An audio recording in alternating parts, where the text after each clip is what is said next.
प्यारे दोस्तों नमस्ते। आप तो जानते ही हैं कि होली का त्योहार आने वाला है, जिसे हमारे देश में धूमधाम से मनाया जाता है। होली के त्योहार का राधा कृष्ण के साथ गहरा रिश्ता है। मैं आपको राधा कृष्ण की होली से जुड़ी एक सच्ची घटना सुना रही हूँ।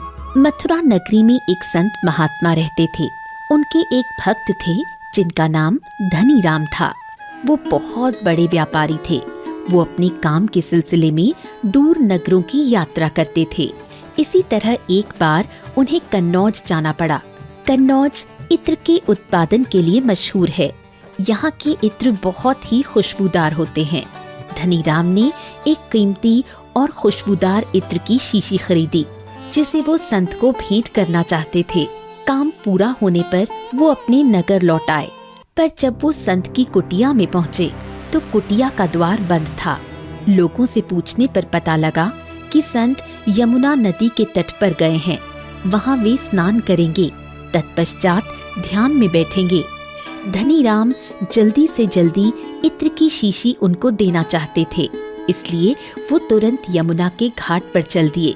वहाँ पहुँचने पर उन्होंने देखा कि संत का शरीर कमर तक पानी में डूबा हुआ है और वो नदी में किसी वस्तु को देखकर हौले हौले मुस्कुरा रहे हैं। धनी राम ने संत के पास जाकर उन्हें प्रणाम किया और बोले, मैं आपके लिए कन्नौज से इत्र की शीशी लाया हूँ।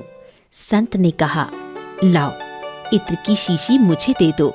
संत ने इत्र की शीशी लेकर पूरी शीशी यमुना के जल में उड़ेल दी और मंद मंद मुस्कुराने लगे। उनकी ये हरकत देखकर धनी राम दुखी हो गए। उन्होंने मन में सोचा, महात्मा ने उपयोग किए बिना ही इत्र को यमुना में बहा दिया। मैं इतना कीमती इत्र लाया था।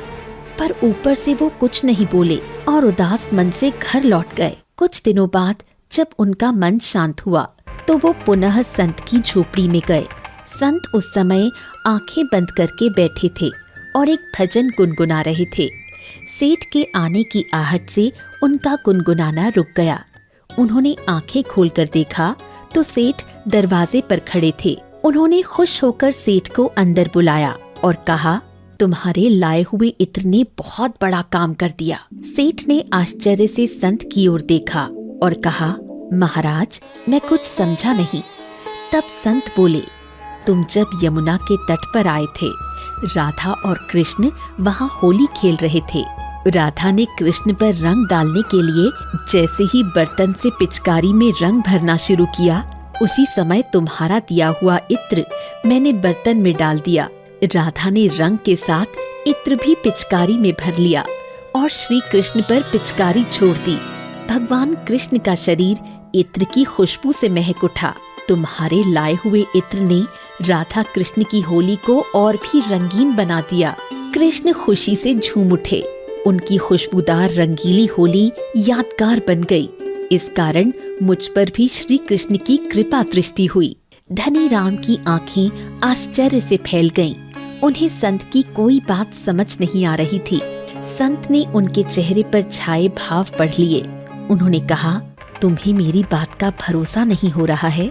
तुम जाकर मथुरा के जितने भी राधा कृष्ण के मंदिर हैं, उनके दर्शन करो, फिर आकर मुझसे भेंट करो। धनी राम संत की बात मानकर सभी मंदिरों में गए। जिस मंदिर में भी वो जाते, वहाँ कृष्ण की मूर्ति से अपने इत्र की खुशबू आती उन्हें महसूस होती। वो भाव विभोर हो गए और संत की कुटिया में आकर उनके पैरों में गिर गए। भावुकता के कारण उनकी आंखों से अश्रुधारा बह रही थी। संत भले ही शरीर से हमारे जैसे दिखते हैं, पर उनका स्थान हमसे ऊंचा होता है।